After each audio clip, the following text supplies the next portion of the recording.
la bilo qu'on a qui bon papa. C'est comme ça que vous avez chanté dans la oui, dans la vidéo et au monde vidéo Nzambe l'équipe vidéo. Et on a vu mon comme mbongo yo yiba wana. Attendez on sala qui PD. Attendez au coucher bana ba déjà. Et on est dans la vidéo ya. Ngala kasaki oyemba ki vidéo yo bande kona yo ba pasteur na ba frère ba laksa ba lumu na bango na ba tête. Ngala vidéo wana yango yemba. So ils ont la patte de la musique chrétienne dans notre pays. Est-ce qu'elle a encore une place? Non. La musique chrétienne a de valeurs comme Christ. Christ, c'est lui la solution à tous nos problèmes. Ça veut dire qu'une musique chrétienne est aussi la mungala à mon côté. Parce qu'elle parle de Christ. Elle parle de la valeur de Jésus. Ça dit gospel mélangé à la sagesse. D'abord, on a mis à forme. Donc, il y a une musique en Zambie. Il y a une musique à Mokini. D'abord, il y a la 4-4. Ce gars, le big featuring sur Gona. Mais il y a un prophète. Featuring, l'album est national. Mais il y a des pétages, c'est l'album ici. Il y a un Zambie. Pétage, il y a un message. Il y a un message pour tout tout. Il y a un pétage. Est-ce que pétage, il y a en réalité, pourquoi ça appelle la raison? Pour moi, il y a une confusion. Déjà, il y a un pétage. Il y a un pétage. Et là, même dans le gouvernement, pétage. Ça veut dire que quand on a député, mais tant qu'on a des députés, on a des députés. Pour on a des bords, on a des salariés. Il y a un visionnaire à bord. Il y a une dernière personne. Vous comprenez? Mais en même temps, on a une zone de seconde. Il y a un prophète en Zambie. Ça veut dire qu'il y a un bien. Quand on dirait que bongo, on dirait que dénoncer Bativalé. Il y a un monde la bendila bamamio. Tala na kati ya pétage na joie qui révélation. Oui. Aujourd'hui, il y a une musique qui est faite à l'issouté. Autant le vivre à l'église, on a beaucoup de badines, on a beaucoup de zalaka. On a comme il faut. On a déjà pasteur, Dieu t'a déjà choisi pasteur. Mais toi, tu es venu dans la casquette de la musicien. On a anticipé au louli qui pasteur. Aux gens qui appellent Nayo pour une chanson, aux gens qui appellent Nayo pour rester toute la vie musicien chrétien. Voilà. Le problème est que si on a un moment de succès, on a un deuxième tour de coquille sauté, troisième tour de coquille sauté. Quand on met sur la kiwana, on commence à nos commerces. C'est ça, on accepte à tout positionner. Mais quelqu'un qui était appelé pour le chant, Dieu lui donne toujours la provision. Quand Dieu donne la vision, il donne aussi la provision. Et la provision, c'est le message que Dieu te donne. Ce qui est comme ça, un prophète, révérend. Ah oui, ça peut pour douter. Mais bino ninga bolinga bino bokomaka boyembo yembo yembi comme pasteur. So ya te alinga comme chantre au télémélier. Voilà, fidèles téléspectateurs, bonjour, bienvenue dans cette émission Ephrata. Alors je sais que vous suivrez cette émission dans les différentes chaînes de télévision et pourquoi pas sur YouTube. Donc là je salue également tous les internautes qui nous suivront, peut-être sur YouTube. C'est partout où vous êtes, en tout cas, très heureux de vous retrouver. Parce que nous sommes là pour accomplir notre devoir, comme j'ai l'habitude de vous dire. Et notre devoir, c'est celui de vous former, informer et pourquoi pas vous divertir. Alors aujourd'hui, cette émission, c'est en conférence parce que je ne suis pas seul sur ce plateau. Je suis accompagné des chocolats. Et puis nous allons recevoir un artiste qui continue à vous faire plaisir. Donc d'ici là, nous allons le dévoiler. Alors, je m'en vais dire déjà bonjour, bienvenue Chocolat. Bonjour, c'est votre humble serviteur FB Choco Clochecard, autrement appelé les camions de la presse congolaise. Un plaisir pour moi de savoir que vous êtes nombreux en train de suivre partout dans le monde à travers votre chaîne préférée. En tout cas, donc, nous sommes là en conférence. Nous avons ici pour vous notre leader. Donc, c'est un pasteur, c'est aussi un chanteur. Il chante bien, donc vous allez le découvrir ici. Donc, c'est ça. Voilà, merci beaucoup, vous avez compris. Alors, merci beaucoup à toute l'équipe technique qui est déjà en place pour vous servir avant de dévoiler notre invité parce que il est déjà avec nous sur ce plateau. Merci beaucoup à celui qu'on appelle le boss Matiali Matumona qui nous suit depuis Paris. Merci beaucoup à toi. Donc, Papa Social Liebo, merci beaucoup. Et sans oublier à la belle, la swag, elle s'appelle Julie. MNZ. Et merci beaucoup également à ceux qu'on appelle Ogino Chimanga. Ogino Chimanga, je vous salue. Alors tout à l'heure, chers tous, je vous informe que nous recevons pour vous l'homme de Dieu, le chantre de l'Éternel. Il s'appelle le frère José Nzita, qui est déjà avec nous sur ces plateaux. Frère José, shalom. Shalom, shalom à tous les téléspectateurs, les internautes. Et bonjour à tout le monde. Nous vous aimons. Nous sommes là pour vous. Les questions sont à eux. Moi, je vais répondre. Ça, c'est très bien dit, hein? C'est très bien dit, parce que c'est comme ça, Solange a Bisso. Donc, ma question est à Bisso. Alors, avant cela, comme nous sommes, cette émission se déroule, fidèles téléspectateurs, au mois de la femme. Alors, on ne peut pas commencer cette émission sans pour autant prendre les impressions de l'homme de Dieu qui est avec nous. Alors, frère José, tous en mois de la femme, place Nin, oh, frère José Ndita. C'est parce que mois de mars, ils ont consacré à moi aussi. Dans votre vie, quelle est la place de la femme pour vous? La femme, c'est un être semblable, comme la Bible le dit. Dieu ne nous a pas créés différents. Elle est une personne comme moi, un homme comme moi. Et Dieu l'a tiré de mon côté. Abimisaye, alobi, je vais te faire un autre semblable à toi. Une aide semblable. Femme azali aide à mon bal. Et moi, pour moi, je trouve que ma maman a une importance très capitale et pas à ma papa. Ce qui maman a été, procréation a été. Ok. Ma maman de bamemelaka biso mikumba pour babimisa ba être semblable na biso. Moi no aza elongi na yo pour babomba ki ye pa maman pendant 9 mois abimi yo sepeli ozui bébé mais oya memaki nde azo kolisa humanité. Parce que mso alobi sans femme sans cri. Donc, c'est comme moi, si Azali, et c'est moi, Zalaka, Makele les Zalaka, et Lengue Zalaka.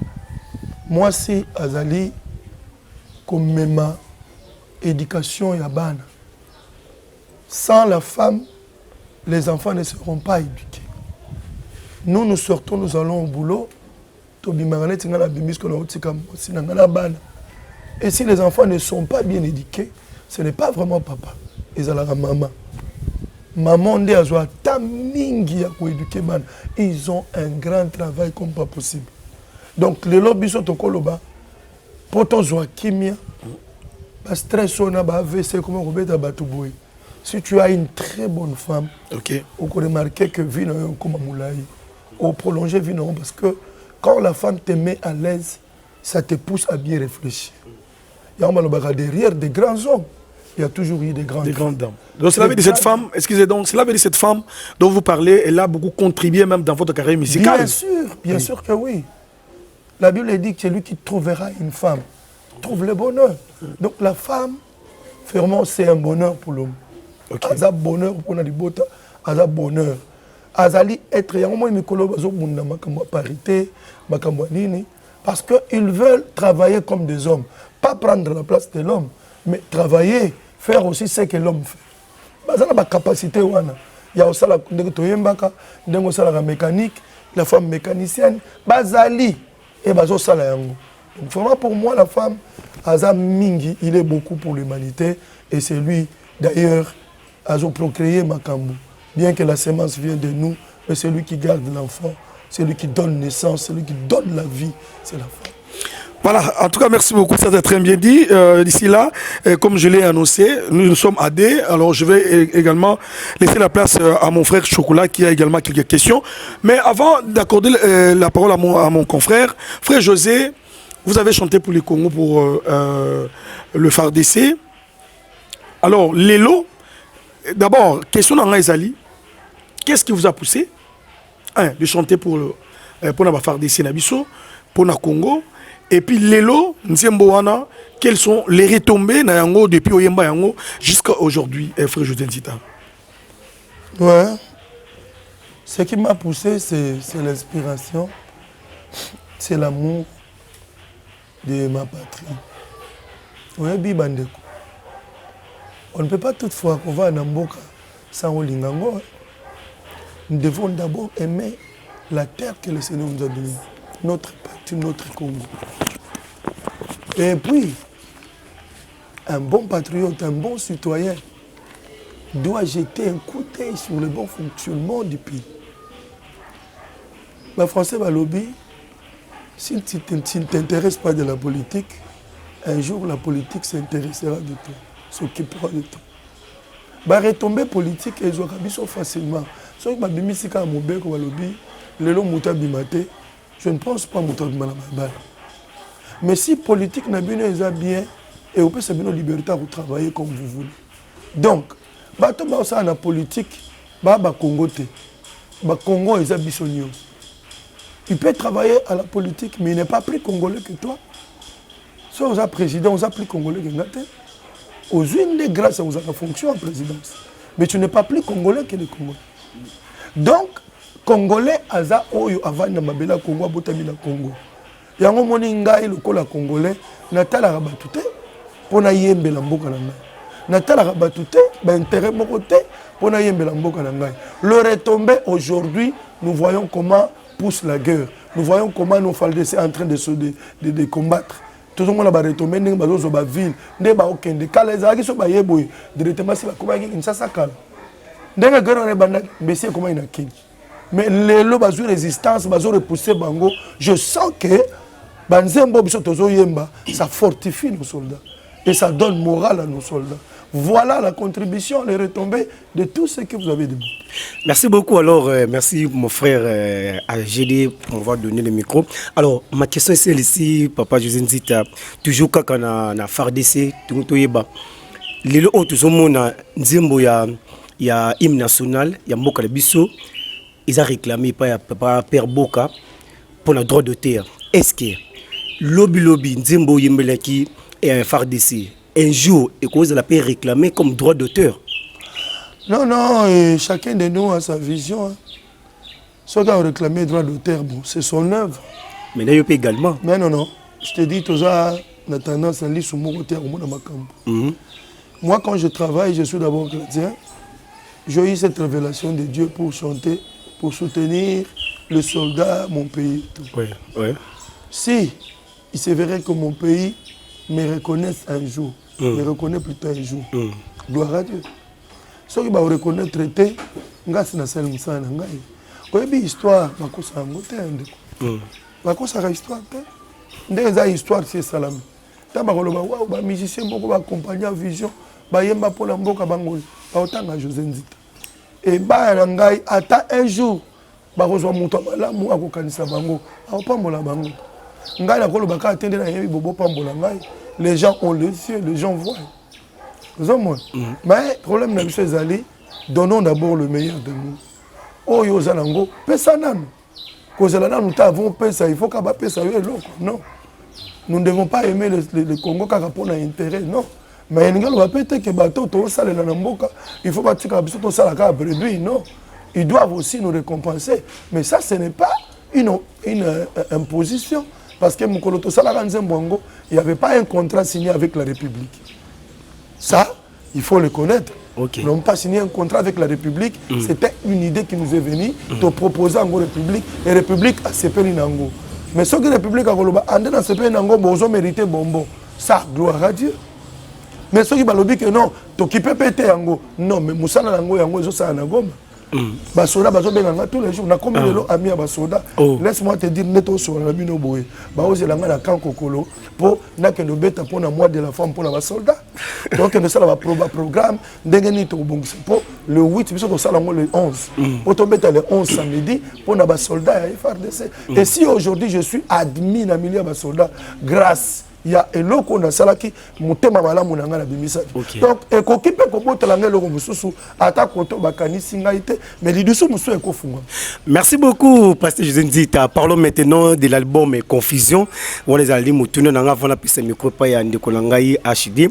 Alors album Confusion tout monde bimi na 2022 mais tout est banal nous sortie officielle il y a album Confusion ton bimaki.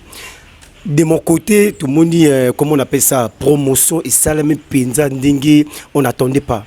Parce que tout le monde dit, bon, il bien 2022, mais il y a eu Bimi, comme si Bimi était Bimi. Pourquoi promotion vraiment, et ça, la même penza. Bon, d'abord, ça, trop spirituel, tout ça. La promotion, d'abord, c'est de l'argent. Deux, et puis, comment on est milliers de pour t'abander. Batala rappel tes minutes dans la cité, tes minutes on continue pour battre yamba. Tu vois, la confusion et le beli makambo batba oboe. Et le beli makambo batba olingate. Et biso nzamba olingate. Pour muta sepela nango, et d'abord face à moi nzamba. So na rien makambo ba PD, ba PD ba sepela nzembo. Na ba pasteur ba opesa mabala ba PD ba olinga mote. Oh lelo mukile simba bina banana. Ok, les simami na showbiz, les simami na makamboana. Ça on a vu ba lesbienne. Yango ndele so otalibo ba ordonner même coup de mariage ya basi na basi mibali na mibali. Dernièrement on tolanda ministre soki ya nini abali mobali. Ministre premier ministre ya mboka abali mobali. Et puis ya baninga na ba premier ministre ba so akopesa félicitations na mwasi na ye abali ya mobali. C'est la France. Vous comprenez quoi? Donc le ministre yo bato to nazo yemba ke même kutu bamboa ya zamba bakosala ngote. Tu comprends? Oui. Et lelo so kotali bien mingi ya mibali azana mwasi na ndako mazala mobali. Azana mwasi na kutu na ndako me pas azala mwasi. Et pas ba chef na musala et pas ni na ye yazala pe mwasi.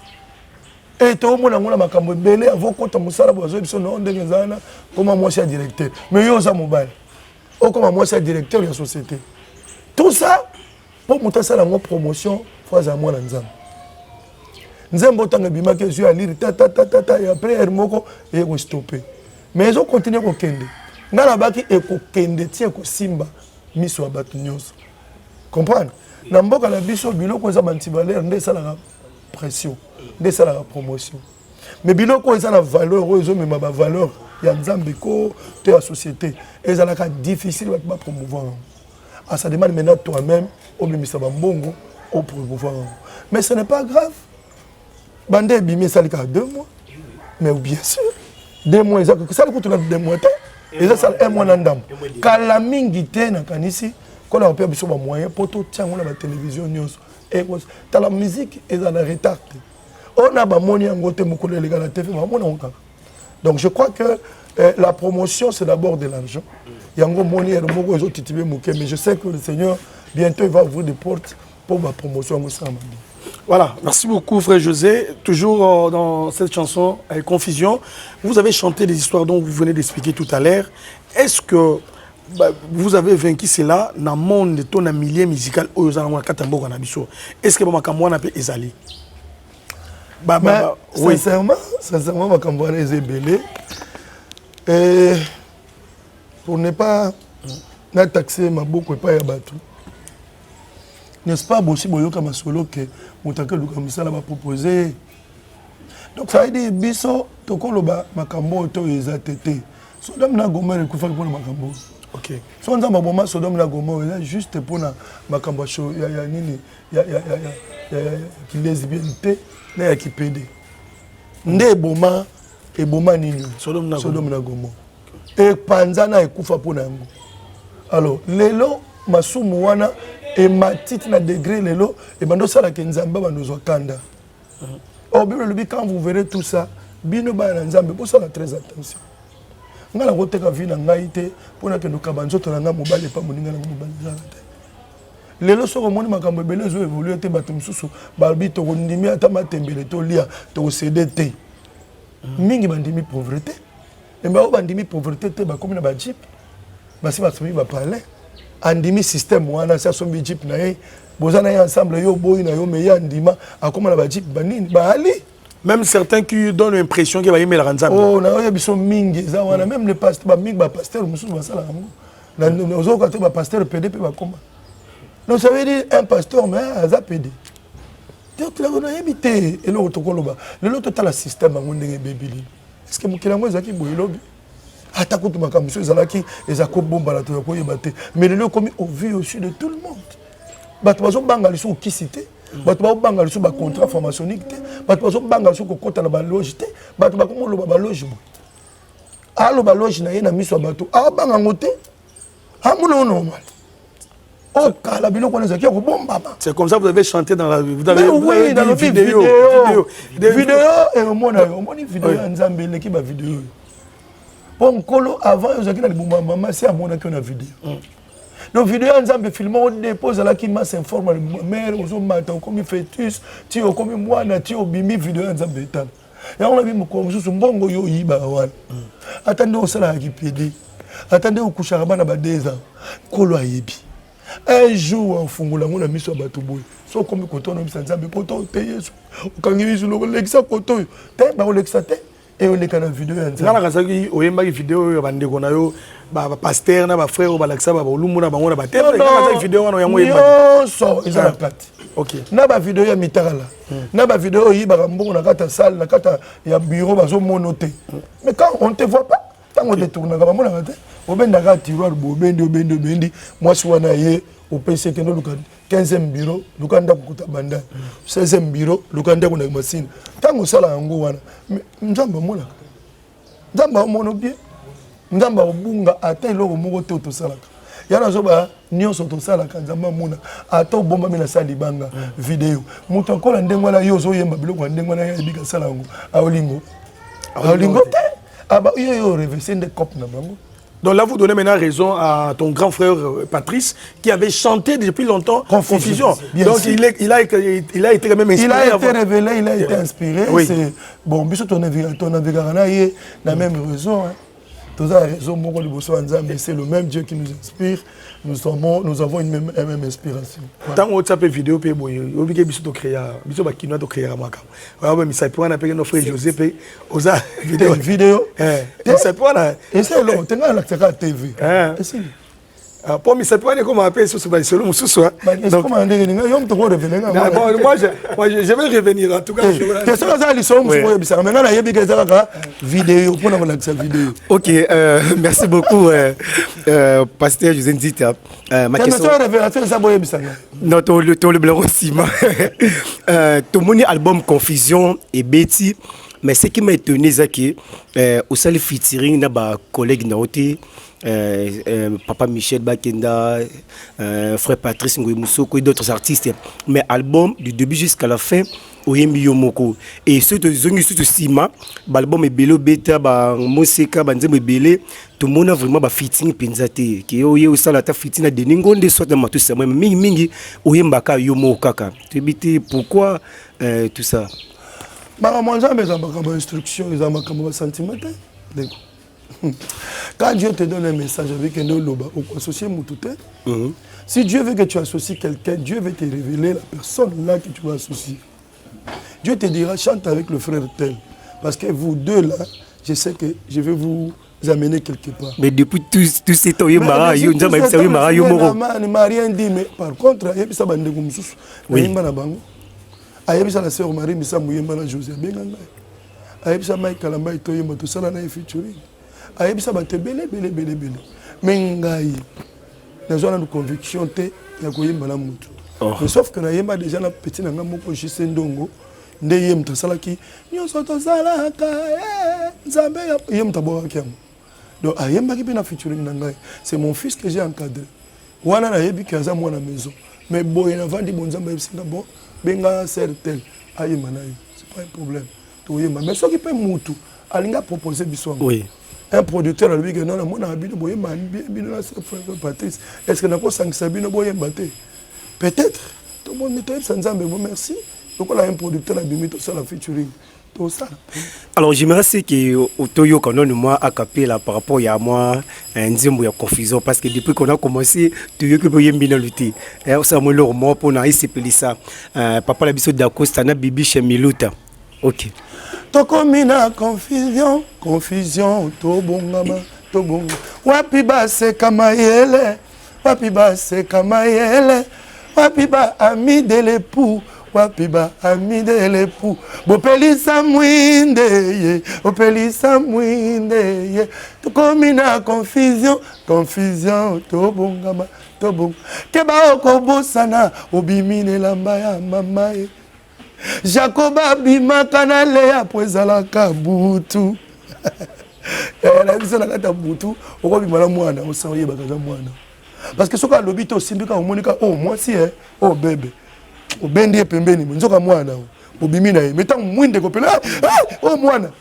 Mais frère José, ça veut dire na butu okosala n'importe quoi. Mais il y a une observation. Oui. Vous savez, quand vous venez fraîchement, vous avez ceux qui musiciens chrétiens Mourabimi, les bandés na Santaraba, Mourboye, développer au fur et à mesure, ce beaucoup patron, au monde avant bon, la monde on dirait, je constate c'est comme si ma parole est qui maka, c'est comme on a sur le travail. Moseka nankolo, mokolo na kokutana na mobali nanga, confusion. Tobongama, Yesu azoya, confus, et ça continuité à Moseka. Ah, Babylon au moment, ouais. T'es dans comparé ça continuité à Moseka. Donc on a parlé juste quand on attend de la foule. La foule. Je suis fier. Ça on suppense mon mot on dit OK, bien te. Mangomba et comme belé, tokeba na confusion. Molili e komi makasi, keba okobunga nzela, sengamaneti molimo. Pobika na pasi yango poyo tozomona mikolo yo solo ezokamwisa ça veut dire on est dans la album à confusion so yo kango kanti mbolo e balobi nini eza makambo epele na kati je m'en fous hein sokondimite oyo biblie ekoma ndimata pona ngai nazalaka pe kobeta ntembe tala lelo yo Yesu a convaincre ngai na yo kaka mokolo moko sango ya mwana mobali oyo e bouleversa ngai na komi séduit lelo na komi pe disciple na ye ngai oyo bato bazalaka koseka lelo yo Yesu afuti ngai makambo nyonso ezalaka difficile na bomoi na nga ekoma facile bongo yo yebisa José Nzita boye te Yesu azali nzambe te o akovanda na kimia na pete nyonso. Je m'en fous dit. Voilà. Bravo. Quand même, là je vois comment les gens ont applaudi partout. Alors, vous avez également une question par rapport à ça. Merci vraiment mon frère GD. Alors, papa José Nzita, question Oyo, maman Nabiso Laurence Nzumba Bella Tuno Yango, est-ce que na kati album confusion tout le monde ba danse muso binwana je ne sais pas si les arabes Zulu ou bien ça ba danse moko peut-être ba pesa kongo to pesa inspiration qui vient de Dieu et qui nous a révélé par rapport à ba danse pour Obina expliquez biso non mais ngai ba nzembo no sur la salle la créer na ba danse ngamoko ba nzembo tunga na yembaka na créer la ngo ba danse et puis nga po yeba kezanga il faut mona na yembi na bini nga na yemba na ba danse. Oh, il met mon Congo, mémoire mon Congo, et puis vidéo. Ça veut dire, pose repos, faut mettre mon Congo. Ok. Si on met mon Congo, et puis nous, on est en train souter. Ce que tu as là, tu as souffrir. Parce que tu as besoin de Yesu azali. Bato nyo so batela Yesu motema, ba souffrira te. Pour souffrir, il faut mettre mon Congo. Ça veut dire que Yesu me manga na mon Congo na yo. Quand tu montes sur le dos de Jésus, j'invite les gens à espérer. Bon, espérer dans Nzam. Bon, pesa mon thème pas dans Nzam. Quand tu donnes ton cœur à Jésus, ce qu'on m'a dit dans mon Congo, Yesu a commis patron. Yesu a commis berceau na yo. Ça ne yé moka comme berceau. Ce monde, au commis un repos. Il y a ça, mais mangaya Jésus. Dans mon Congo. Dans mon Congo, Yesu, dans mon Congo, na lembi na se, pour na sawa, kotonga, kofinga, makambo ebele. Mais quand Dieu t'amène au boss na makambo nyoso wana, webi. Tout le monde a makambo on est minene parce que nam tomate na ba révélation à Yesu. Révélation à Yesu et bungi sa ba makambo. Et ça le va sur un avion. So posa na sio na banda ko minene. Mais so bon mati banda ko plus bon mata banda ko comme métier. C'est ça le problème avec le Seigneur. Quand Dieu t'amène, tu vois les problèmes petits. Mais quand tu es seul sur la terre, tu vois les problèmes grands. Et plus tu vois les problèmes grands, ça t'amène quoi? Bah souci, tu peux mourir. Mais quand tu entres dans le Seigneur, au matin de la révélation, pas si au monde n'a pas cité. Parce que au côté de la grandeur, le problème, au côté de la grandeur, il y a Oyo, à longue problème. Ça veut dire mon Jésus est plus grand que le problème. Tant que monde a Yesu monene, problème est comme qui. Voilà le problème là ici bateau. Bon matin la Congo. Donc même mes danses sont des messages. Ma danse n'a pas sur la bini, il y a un message. Pasteur José Nzita, question monsieur savoir pe sandi ko nga micro ngitunto yeba bilenge to ba mise chrétien bozo bima mikolo yo bazo betara banzembo la bino do ba cover. Est-ce que ce qui est arrivé qui mutumora anya bima beti cover ya nzembo no?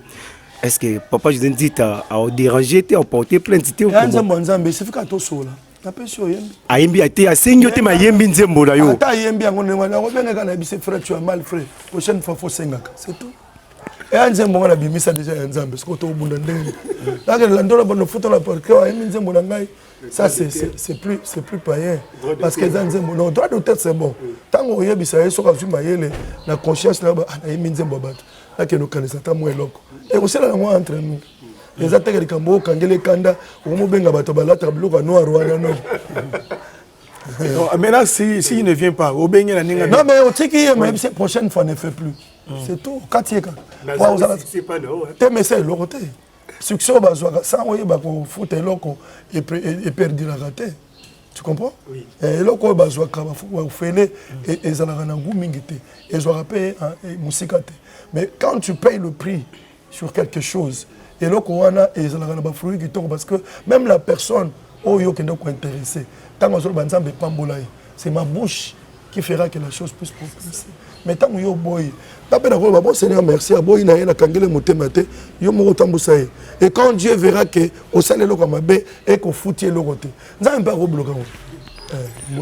Voilà, merci beaucoup mesdames et messieurs vous qui nous suivez. Nous sommes avec le pasteur José Nzita. Vous êtes déjà pasteur? Je suis frère. On ne devient pas pasteur, oui, je ne suis pas devenu pasteur. On ne devient pas.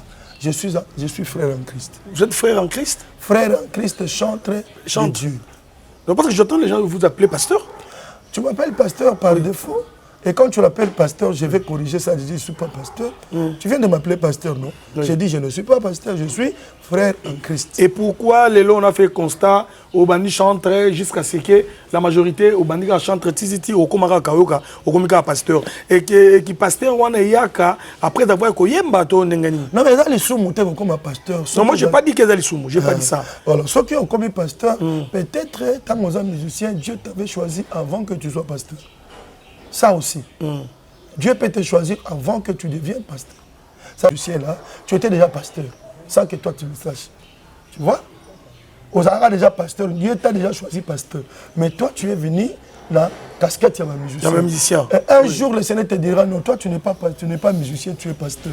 C'est alors que, pasteur, et toi-même, tu seras convaincu que na bengama na koyemba, et puis Nzamba, ou ça, la témoignage, et pas Dieu t'a choisi pour l'évangile. Mais ce qui ont commis au moko, pour un sentiment, nde mabe. Ozoyemba omoni que musique yo futa lisute otalobi bon fona ça l'église na beaucoup na badimi na bofrande des alaka wana nde comme il faut wana o anticiper au luli qui pastora et tant ozo lula la Bible dit la convoitise ça empêche. Ah voilà.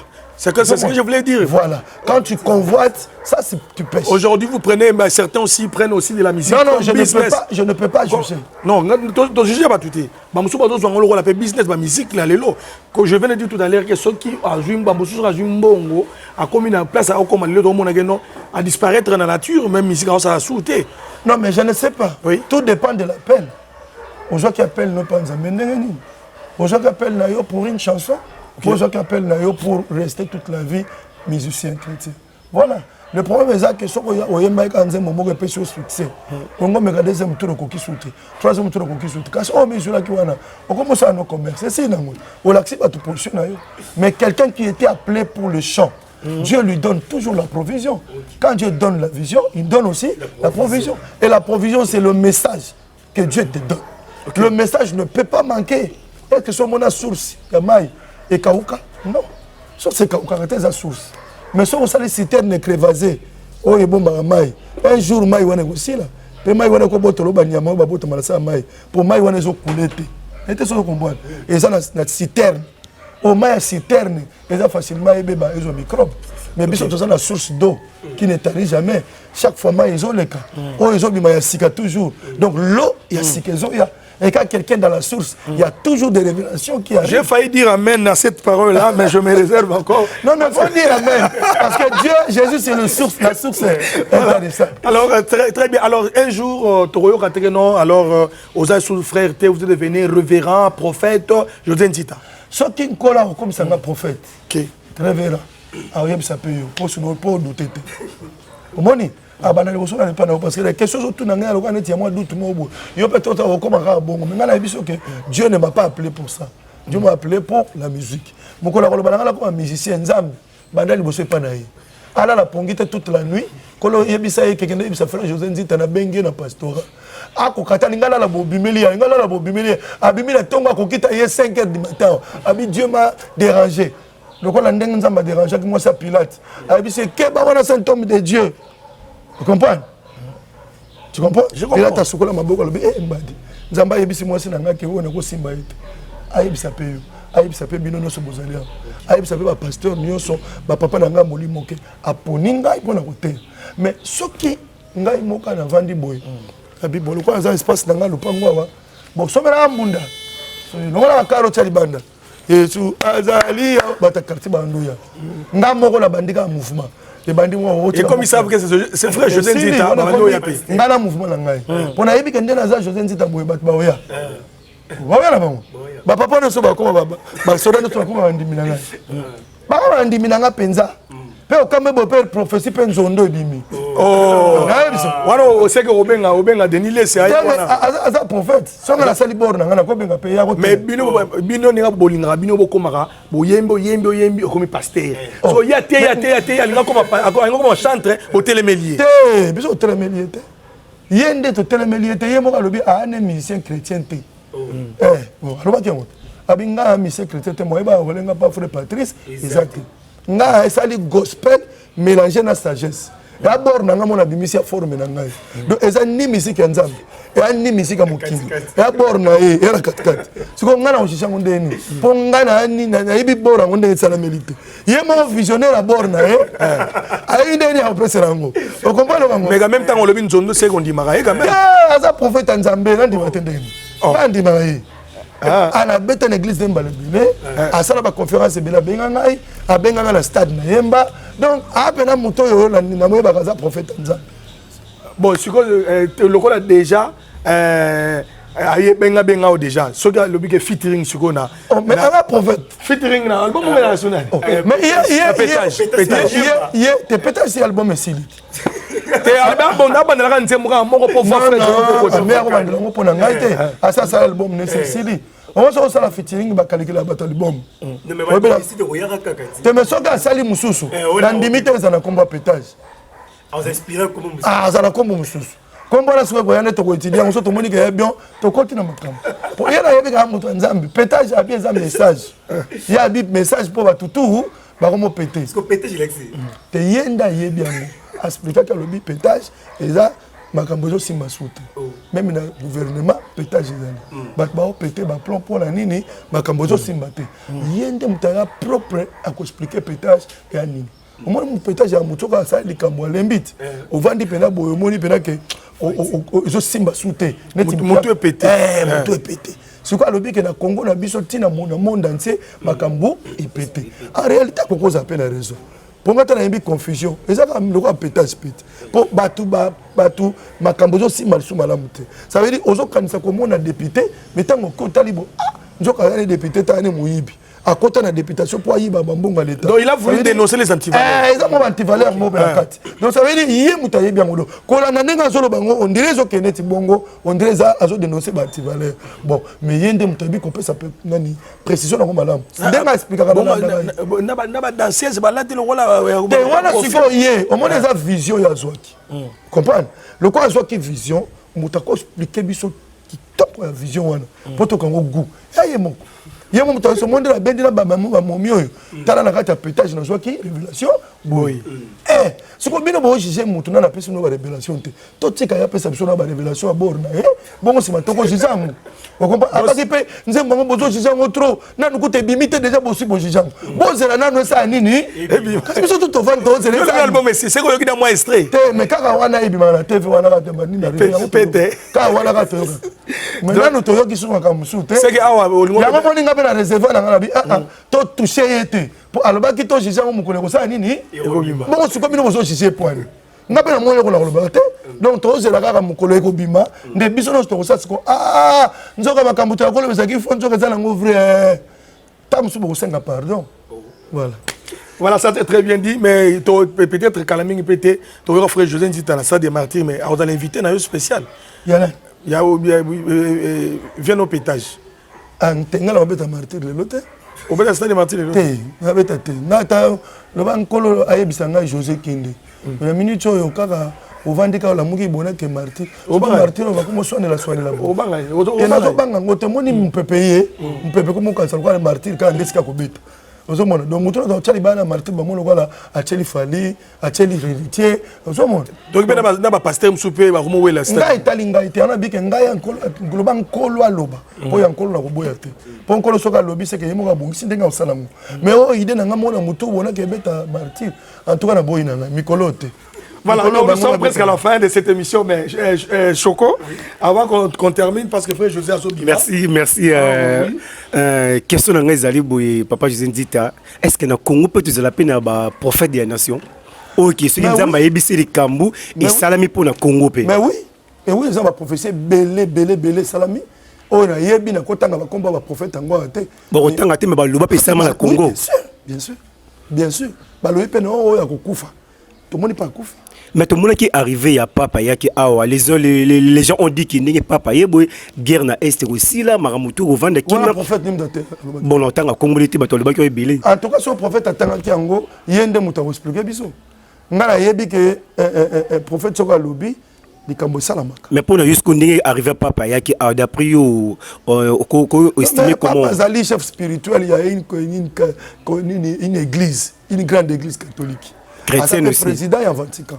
Donc c'est une autorité. Oui. C'est pas là qu'il y a kakaye, à Koutani na Baturaye, à Soloni na ye, si la Pazongi na ye. Mais si on est arrivé ici, il y a pour la Kimia, la Congo, le Kota, d'après eux, mais le Kimia, tout le monde souhaite le Kimia, papa. Qui ne souhaite pas le Kimia?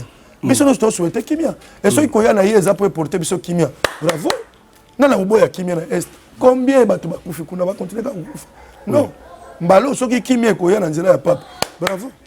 Biso toujours le bandé Kimia, et nous sommes appelés à progresser bien pour nous faire ça continuer à se ça va nous avons bien donc si on a besoin de comme la frontière à Rwanda à Rwanda moi je que il 3 4 tout au petit peu voilà.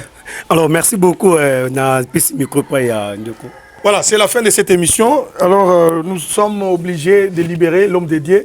Nous sommes obligés de vous libérer. Mais avant qu'on se sépare, la dernière question, d'une manière globale, pasteur José Nzita. Moi, il y a le pasteur. Non, appelle-moi tout ce que tu veux. Alors, frère José Nzita, quelle est la place aujourd'hui de la musique chrétienne dans notre pays? Est-ce qu'elle a encore une place? Non. La musique chrétienne, vous avez appelé la musique chrétienne. Quand vous dites chrétienne, vous incluez Christ dedans. C'est la musique de Christ. Oh, Christ, c'est le ouais. Christ, c'est lui la solution à tous nos problèmes. Une musique chrétienne a de valeurs comme Christ. Parce qu'elle parle de Christ. Elle parle de la valeur de Jésus. Ça veut dire qu'une musique chrétienne est aussi la mungala à mon côté. La musique chrétienne ne perdra jamais sa valeur et sa saveur. Écoutez la musique chrétienne. Pourquoi na oloba bongo?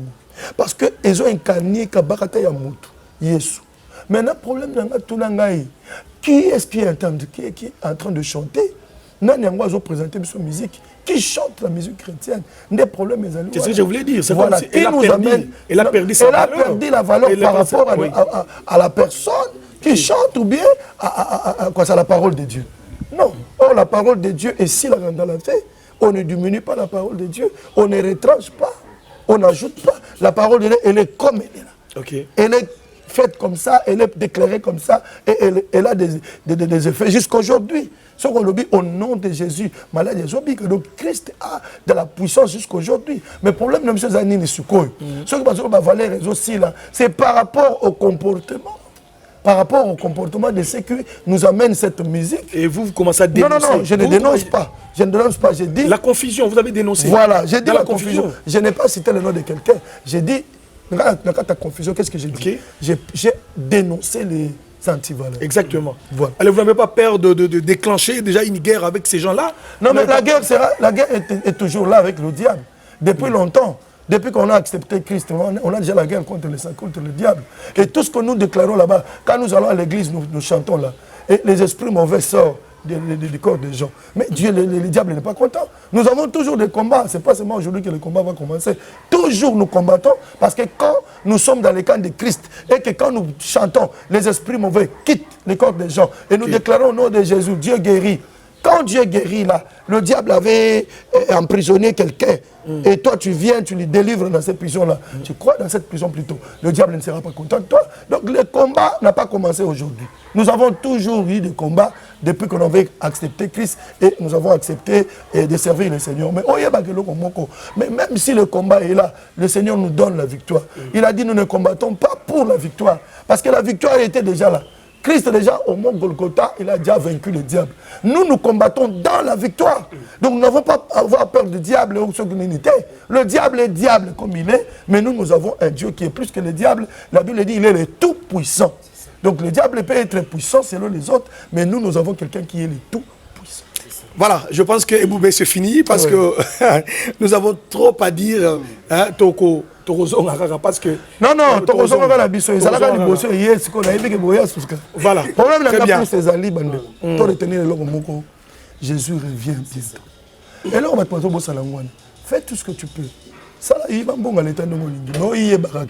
Il y a quelqu'un qui va te juger demain. Alors, pour nous qui m'a jugement, nous devons nous repentir. Pas de la zone de l'Anzamba solo. Moi, quand la biso, ce qui va te dire, malam. Mais si tu as fait la beauté, pourquoi il va détourner des millions comme ça? Parce que tu vois, à détourner des millions juste pour la famille, juste pour la moissine, pour la bassine.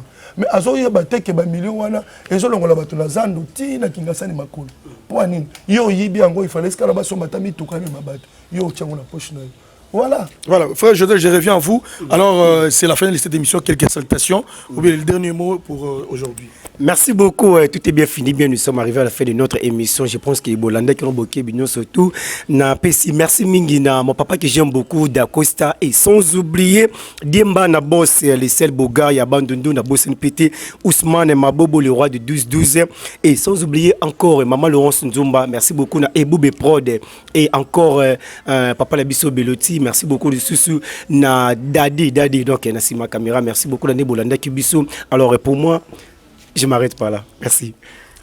Frère José, en tout cas, merci beaucoup. Que Dieu vous bénisse. C'est moi qui vous remercie. C'est vous qui êtes venu sortir ce qui était à moi. Ça veut dire vos questions ont permis que les gens puissent enlever une zone d'ombre dans leur tête, et puissent avoir une précision, puissent avoir la ligne de conduite. Je crois que pour moi, je suis très content parce que Moussala Nzambele Yangoui, quand tu parles comme ça, aux zone d'ombre, mon éclairage à Jésus, c'est ça le travail de Dieu. Okay. Et nous le faisons avec vous. Voilà, sans vous, peut-être Bateau, TV, c'est à moi de vous remercier. Quelques salutations alors?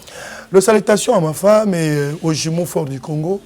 Mes salutations à tous les pasteurs qui prêchent Jésus et qui n'ont pas encore fraîchi devant le bal. Mes salutations à tous les musiciens qui craignent Dieu jusqu'à aujourd'hui.